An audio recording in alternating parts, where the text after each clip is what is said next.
خواب خوب شبانه چیزیه که هممون دنبالشیم. اما اگه بهتون بگم راز اصلیش توی کارهایی که در طول روز انجام میدیم چی؟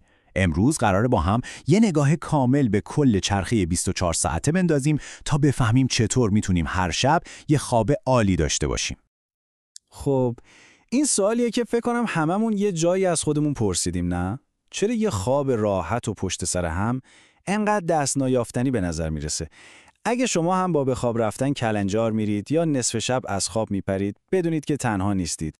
و اینجاست که همه چیز جالب میشه. نکته کلیدی دقیقاً همینه. باور کنید یا نه، سنگبنای یه خواب خوب شب از همون لحظه‌ای که صبح چشماتون رو باز میکنید گذاشته میشه. این همون تغییر دیدگاه اساسیه که امروز میخوایم در موردش صحبت کنیم.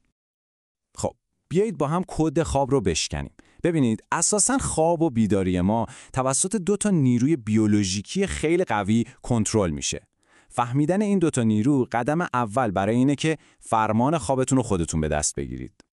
یه جورایی انگار خواب شما روی یه علاکه لنگه. این دوتا سیستم دائما در حال متعادل کردن همدیگن. یکی شما رو به سمت خواب هل میده، در حالی که اون یکی مثل یه زمانبند خیلی دقیق به بدنتون میگه کی باید بیدار باشه و کی وقتشه که کم کم خواب‌آلود بشید. آدنوزین رو مثل یه فشارسنج خواب در نظر بگیرید. از لحظه‌ای که از خواب بیدار میشید، این فشارسنج شروع میکنه به پر شدن. هرچی ساعت‌های بیشتری بیدار بمونید، این فشار برای خوابیدن بیشتر و بیشتر میشه. این همون حسیه که بهش میگیم گرسنگی برای خواب. و اینم نیروی دوم ماجراست، ساعت بیولوژیکی داخلی بدن ما.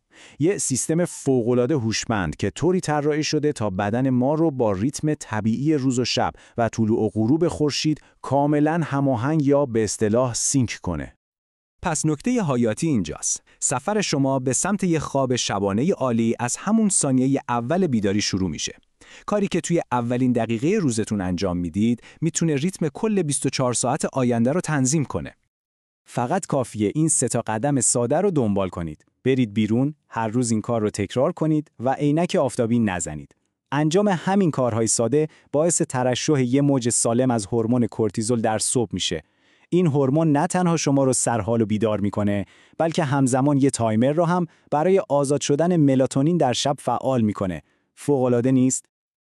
حالا شاید با خودتون بگید خب من از پشت پنجرم نور میبینم دیگه، چه فرقی داره؟ خب فرقش خیلی زیاده. چقدر زیاد؟ دقیقاً. این به وضوح نشون میده که چرا قدم گذاشتن به بیرون از خونه یه جورایی واجبه و نمیشه ازش گذشت. شیشه بخش بزرگی از اون طیف نوری که سلول‌های چشم شما برای تنظیم ساعت بیولوژیکی نیاز دارن رو فیلتر میکنه. خب ساعت بیولوژیکیمونو که سوپ کوک کردیم، حالا بریم سراغ بخش بعدی و ببینیم چطور کارهایی که در طول روز انجام میدیم روی اون فشار شیمیایی خواب یعنی آدنوزین تأثیر میذاره. حالا نکته واقعا جالب در مورد کافئین اینه. همونطور که اینجا میبینید کافئین نمیاد آدنوزین رو از بین ببره. نه، فقط خیلی موقتی میاد جای اون رو توی گیرنده های مغز میگیره. مثل اینه که شما زنگ هشدار رو برای چند دقیقه قطع میکنید ولی خود هشدار هنوز فعاله. برای همینه که وقتی اثر کافئین میپره اون همه آدنوزین جمع شده یهویی هجوم میاره و شما احساس خستگی شدید میکنید. اگه بعد از ظهرها انرژیتون افت میکنه، یه چرت کوتاه یا تمرینی مثل استراحت عمیق بدون خواب یا همون NSTR میتونه فوق‌العاده باشه. NSTR در واقع یه نوع مدیتیشن هدایت شده است که کمک میکنه بدون اینکه واقعاً بخوابید مغزتون رو شارژ مجدد کنید و اینطوری روی خواب شبتون هم تأثیر منفی نمیذاره. با نزدیک شدن به شب، هدف ما اینه که خیلی آروم به بدن و مغزمون سیگنال بدیم که زمان استراحت فرا رسیده. این انتقال نرم از حالت فعال روز به حالت آرامش شب برای خواب خوب واقعاً حیاتیه. این خط زمانی کل داستان رو تو یه نگاه بهمون نشون میده. میبینید چطور همه چیز به هم وصله؟ دیدن نور صبح زمینه رو برای غروب آماده میکنه. مدیریت انرژی در بعد از ظهر فشار خواب مناسب رو برای شب میسازه. هر بخش از روز نقش خودش رو توی کیفیت خواب شب ما بازی میکنه.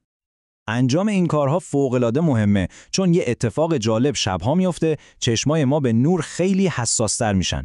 برای همین با کم کردن نور و استفاده از چراغ‌های رومیزی به جای نور سقفی، جلوی یه اشتباه بزرگ رو میگیریم، این که به طور تصادفی به مغزمون بگیم هنوز روزه و ساعت خوابمون رو به هم بریزیم.